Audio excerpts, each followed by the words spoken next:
Welcome to the Crypto Domain, your front row seat to crypto's biggest moves. We're wrapping up another big week in crypto this week, unveiling the top news, the 5 hottest tokens trending on X, 3 game-changing stories, get set to dive into the market, key indicators, 10 sizzling categories, plus hard facts. Are you ready to decode this week's crypto moves? Let's dive in. So the biggest news this week, apart from the Musk-Trump tiff, has been really just around Bitcoin. Surprisingly, that's been the leading news. It actually forms one of our top 5 tokens as well for the week, which is a bit unusual. But what we've seen it drop down to around that 100K mark. Now it's back up to 105, so it has bounced off of that and it's back up around that 105. Something to be really careful of. Again, looking at the RSI, we're still underbought at the moment. So there's definitely room there for the upside. Hopefully this trend will continue as we see this league moving up. But what it really shows, for those that have been, for beginners, it shows the volatility that you're going to see in this market all the time, okay? And the bull run will be no exception to that. For those of you that have been around for quite a while, and like myself, when you get those pullbacks, at the moment, if you don't feel we've had the top of this cycle, that's the opportunity to start looking, right? Where are the opportunities around there? Where can I get some good deals? Things like that. If you still believe that we're in this bull run, and the peak of that bull run's coming the back end of the year or whenever, that's what we really should be looking for, right? All right, let's talk about the five top trending tokens and coins on X for the week. Now, not surprising, the lead off is going to be Bitcoin, as was the top story today. So it's really been dominating discussions on X at the moment, and it's all about that price, right? Driven by the dramatic price volatility. It dropped below, or some say it dropped below. Others are saying it was just above that 100K. Either way, it's semantics for me. It was around that 100K mark. As I said earlier, it's now rebounded back up to around that 105K, 105 and a half. And now part of it was fueled on the back of the US jobs data. So positive sentiment surged as the rebound was signaled though. So we have really seen some sentiment change. We'll see later. We've seen the change in the fear and greed index as well. So as we start to see that change, hopefully we'll start to see that turn in the market that we know we're all waiting for, right? Whether it's coming right now or a bit later, don't know. But you know, we're all definitely waiting for that. The next one was Ethereum. So again, we've had the top two tokens and coins by market cap are actually leading the charge, right, for X sentiment this week. So Ethereum was ranked number 2. It's had significant mentions. Okay, it's now around 9.1, maybe a little bit under that, but it got up to that 9.1, 9.2 market dominance, which is huge, and the price is just ticking right alongside Bitcoin's rebound. We're starting to see it through the market a little bit more. We're getting a bit more green coming through, so positive sentiment for it. It's growing again with that DeFi narrative that's flowing through the market at the moment. The activity, the ETF inflow has been pretty good. So you got a bit more speculation around that. You got X users highlighting its role as a market stabilizer during the week. So there's a lot going on there again as well. We're going to get a couple that we've had for the last couple of weeks. Okay, so we've got virtual up there again. Now, I do have a video that'll be coming out this week on the virtual token, the virtual protocol. So that's placed 3rd this week. It's gaining more and more traction again from it's an AI agent narrative, and I'll go into that in the future video that I do. You know, we've had slight pullback again this week, but it's still getting a lot of mentions, a lot of sentiment through X again. Now, Bitcoin's volatility has really impacted everyone in the market, okay? So as we know, it doesn't just impact Bitcoin, it impacts everyone as we go through that. So you're getting a lot of debates on X about the resilience of a lot of these tokens and that. This one here, I think, will do okay, though. You're getting positive sentiment. Again, as I said, with fear and greed rising, it's communities touting the upcoming integrations. It's driving social media activity. So despite that price dip, there's still a lot of activity around this token. So definitely one for you to be keeping an eye on. Another one which which we mentioned last week in the talk because it had such a big move on the crypto bubbles, was that White Rock. Right now, White's ranked 4th at the moment for trending tokens on X, fueled by the price surge earlier in the week. It's likely tied to the unverified RWA partnership rumors that you're hearing around the place. So again, it's reflecting a mixed sentiment at the moment. So you've got optimism from the rally, but it's tempered by a bit of caution, making it quite a hot topic, along the retail investors on X. So another one to keep your eye on is definitely the White token, and we've definitely seen those moves over the last couple of weeks. So one for you to keep an eye on. Now, the fifth and final one is one I've already done a video on, and it was in last week's top 5 as well, and that's Hyperliquid. So we're continuing to see this, react positively price-wise. It rounds out the top 5. Notable mentions, though, due to the surge from the recent airdrop, so that's obviously driven a lot of that confidence for it. And I mentioned that previously as well. Okay, so the positive sentiment on X, it's definitely highlighted by that DeFi, trading platform appeal that the people are really, it feels like it's sort of getting that narrative going again. People are really looking at that DeFi at the moment, that narrative and that category.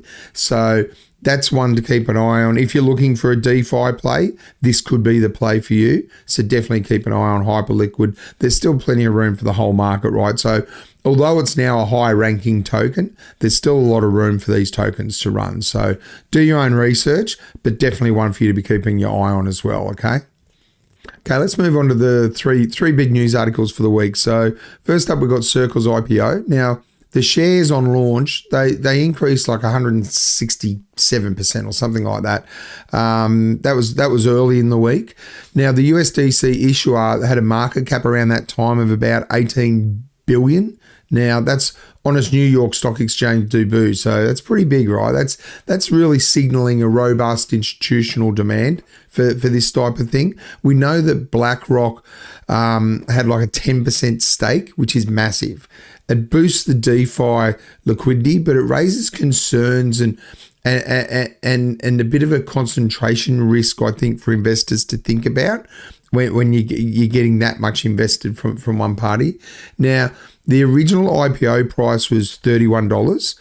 The opening price was, I think it was $69, but then it closed around that $82, $83 mark. So it was a massive amount of movement, right? Especially for those that got into that IPO at $31, right? So anyway, have a look at the potential impact of that on USDC. Now, we know with USDC, USDT, how they are pretty much the two big players, right? They've got a lot of dominance in that stablecoin market. So it's going to be really interesting to see if with the listing on the New York Stock Exchange, if that helps to grow more trust, let's say in USDC, and maybe helps grow their dominance more as we move on.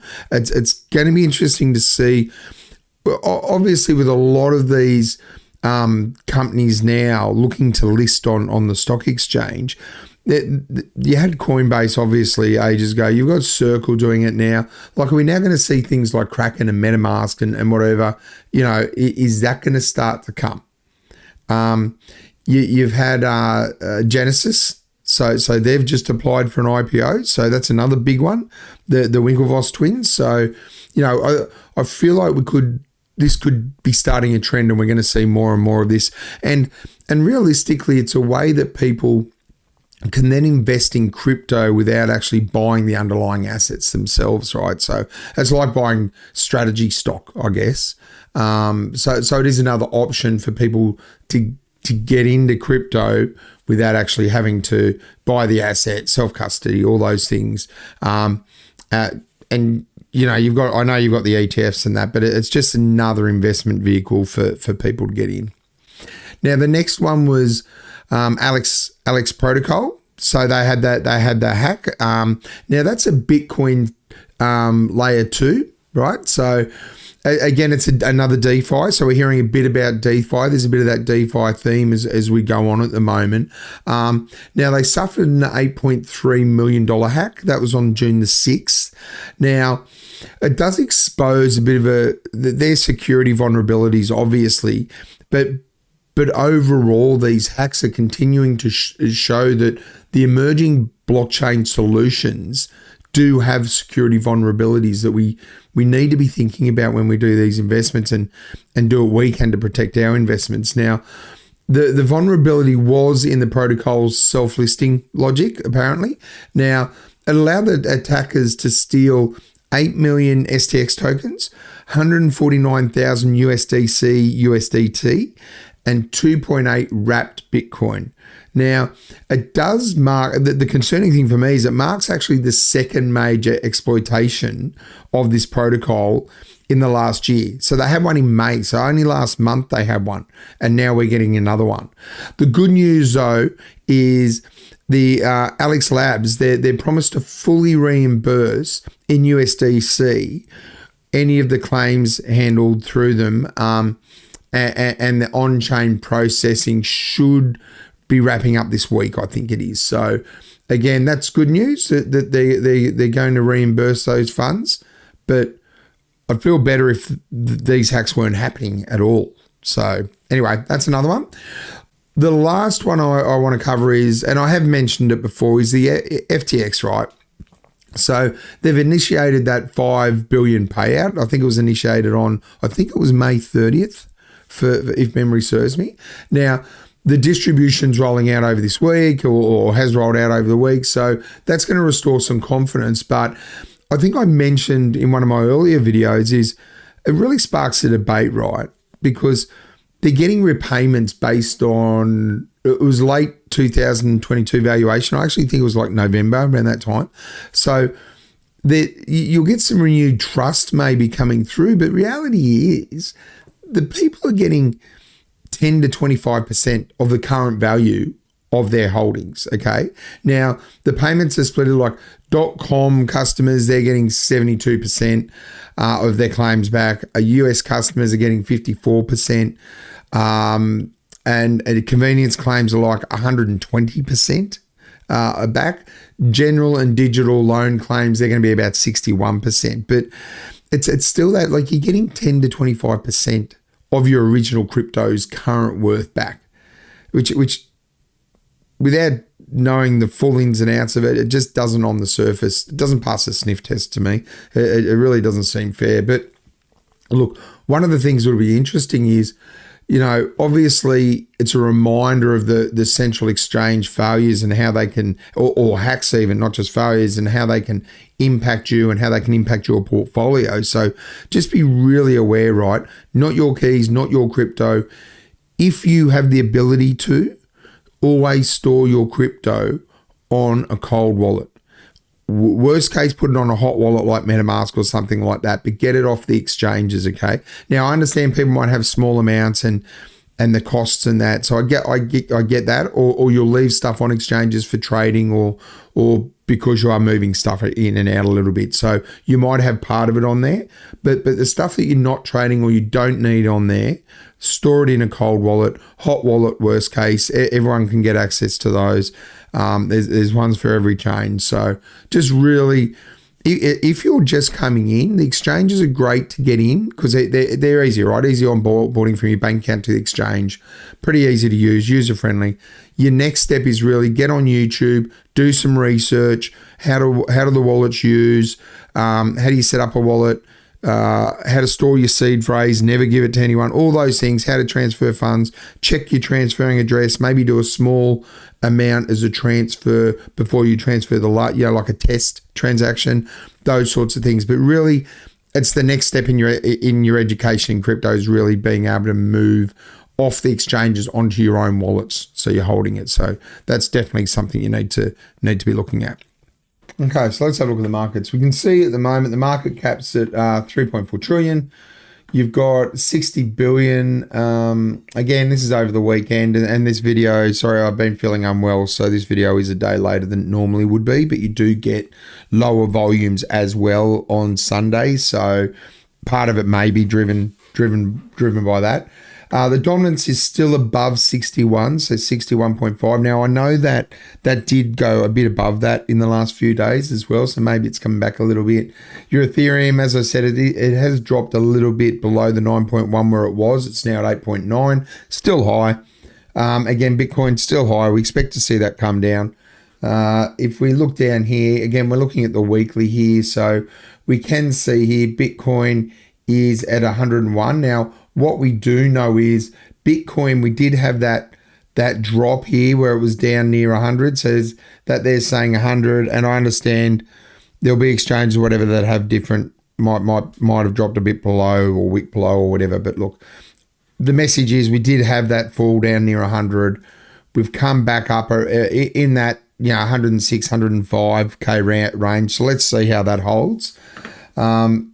If we then scroll down a bit more, like Ethereum, if we have a look at Ethereum, we can see here it's down slightly on the week, but we definitely had this big pullback here because a lot of the tokens will follow what happens with the Bitcoin, obviously, right? If we then go down the chart, we can see here for the week, we're seeing a bit more green. There was a lot of red a few days ago, so good to see we're seeing that bit of green on the weekly. But again, we're not seeing a lot of massive numbers, right? So RVA is 5.5%. You've got ICP at 8.2. What else we got here? Still a bit of red as we move a bit further down.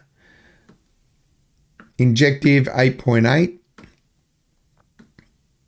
SPX 6900 23.1. So that's a definitely a big move for the week. Now, when we're talking about Bitcoin as well, one of the things I wanted to look at, and I could go into later, but I might as well cover it now, is these ETFs, right? We saw a really good week in the previous week. Then we're starting to see, and we know it died off a bit at the back end, right? So the last couple of weeks hadn't been too bad, but then we hit this week. We started with an outflow. We had a nice inflow on the Tuesday, bit of a smaller inflow, and then we've had two outflows to finish the week. Now, on the flip side, so that one's the BTC ETF. If we look at Ethereum, we're now seeing a bit more positivity in the market for ETH. Now, I did read as well that BlackRock actually, after moving out of some of their BTC positions, for their customers, obviously, they then acquired some the Ethereum, so they put that into the Ethereum ETF. So we are seeing a bit of an uptick there. Okay, so this is the 1 to 100 again. This is on the weekly, so we've got a bit of green floating around, as I said, which is nice. If we look at the day, we still have some green in there. The usual suspects, you got hype in there. Again, virtual is down a bit overall for the day. And so are a lot of the meme coins at the moment. But it's going to be a really interesting week, right, that we're just about to head into to see how these move. Let's have a look at the 100 to 200. So, again, a bigger green, okay, but we do still have a mix of the green and the red in the market. Good to see Brett popping up a little bit here. The FTX one's going to be interesting to watch, I feel, over the next little bit. So next up, we had the indicators. So again, I know I've touched on a couple of these, the market cap and that, but the Coinbase ranking has dropped quite a bit. So we're down to 408 now. Fear and greed, we are seeing that tick up just a little bit. So it's at 62. So look, it's in the greed, but, just in the greed in my mind. It's up on last week. It's definitely up on yesterday as well. Slightly down on a month ago, but yeah, we are seeing a trend, hopefully, where we're seeing a bit of that sentiment move. There's so much going on at the moment, right? You've got the China stuff going on. You've got even the Trump, Musk, hissy fits on X with each other and posting shit and deleting it, and that's not good for the market, because people don't want to see that. Okay, so I think it does cause the instability in the market. You've got the big beautiful bill coming through. You've got the stuff going on in LA at the moment. There's just so much happening at the moment that it's a bit hard to get a real read on, are we going to start to turn soon, or are we just going to stay in this choppy water for a bit longer with everything that's going on? The other indicators haven't moved dramatically one way or the other. I mean, historic risk moving up is good to see, because we haven't seen it for a little while now. But overall, again, nothing there to write home about, nothing to get excited about. So I wouldn't worry about that too much. Now, again, the categories at the moment, a bit of a change. Deepin is actually leading the way. Is the worst performing at the moment. That's one I actually, for longer term plays, that's one I'm actually watching very closely, because, it's decentralized physical infrastructure. Things like your world mobile tokens, they're real. They're real use cases, real things being used long term. Good chance they'll be here. So they're ones that I'm quite bullish on for the long term. So, while it's only an 19 billion market cap for the whole category, that's one I'm delving into quite deeply. RWAs as well. It's the same sort of thing, right? They are real use cases. But DeFi, as I mentioned earlier, DeFi is the one that's getting a bit more, I feel like I'm noticing a bit more narrative on that, bit more positive sentiment on that on X and other socials. So I'm not surprised to see that one up. Now, again, all of daily volumes are down, but this is, again, day later than I'd normally be doing this. So this is data, we're sort of coming into the US morning. So that's not unusual for Sundays. But market caps, I must say the market caps on most of them have ticked up slightly. Not big, might be 0.1, something like that, but they have ticked up a little bit. Market cap, unfortunately, in stable coins has ticked up a little bit too, when we really want to see that coming back to see people coming off stable coins and into the altcoin market to see that alt runs, right? So, that's sort of how I'm seeing that at the moment.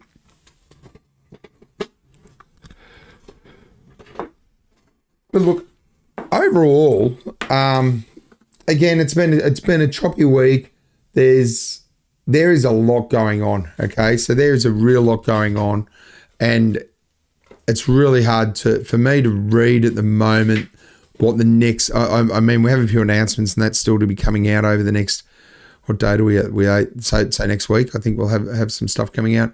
But again, the broader economic and global situations are obviously at play, which are impacting crypto a bit as well, as everything else that's going on. So there is still a bit for us to be keeping an eye on. But for me, if I'm going overarching, I still think we're back into the year Q4 is where we're going to hit the top. Any turbulence now, I'm looking for opportunities at the moment to DCA into projects that I've already researched, I've got confidence in, and generally I already hold a position in. Rarely, I mean, I'll be doing a review of a token every week for the channel. I won't necessarily hold any, like I haven't held a few of the ones we've done recently. I don't hold virtuals, which I'm doing next. I don't currently hold white, which I might do after that. But as I do this research, I may take a position in these if I feel they're a narrative and they tick my WAS CUTTEN is what I use when I'm researching a token, which is identify the token, look at the white paper, look at the age of the token, don't want things under 3 months, look at the security for the token, look at the chart, look at the community, look at the utility, look at the team, look at the tokenomics, look at the exchanges it's listed on, look at the narrative that it has. They're all the things I look at, and they're what I go through when I go through my token reviews. So if by going through that I see an opportunity that I think is worthwhile, then I'll look at getting in. But at the moment, I'm not specifically going out looking for other projects because I'm confident in the ones that I've got, and I'm sort of trying to get better positions in some of the ones I like while this market is doing what it's doing. At some point, it's going to stop doing what it's doing. It's going to turn and take off, and that's when my strategy goes from I'm not jumping between tokens and that. My strategy is I'm fully focused on exiting the market at certain points.